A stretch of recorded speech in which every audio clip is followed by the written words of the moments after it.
Hey everybody, rebuilding a set of forks for my Honda Cafe racer, and I ran into a little issue as I was rebuilding them.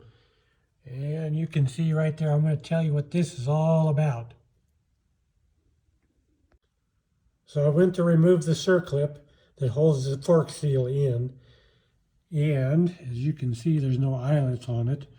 They rusted so badly as soon as I tried to pull them out, they snapped off. So I soaked the circlip in rust buster for a couple of days. Tried using every tool I have to get this thing out of there. Just couldn't get it to come out.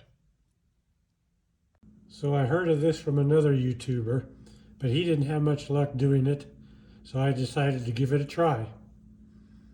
What I did first was I took my calipers and measured where the circlip was down in the hole. Then transferred that mark to the outside so I knew where to drill my hole.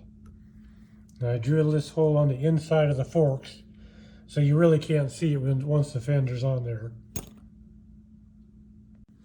You can fill the hole and sand it down and repaint the fork bottom. I'm going to try powder coating my fork legs, so I have to get some of that filler that's supposed to be heat resistant.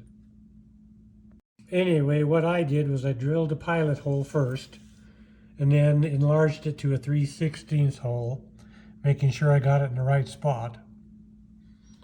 Then I took this little punch and tapped the circlip far enough in that I could get a screwdriver in here and pry it out. It actually worked really well. Just took a little doing with a little screwdriver, but I got it to pop right out. The hole won't be a problem because it's above the fork seal, so it won't cause any oil leaks or anything. Anyway, I hope that helps some of you that are having trouble with this like I did.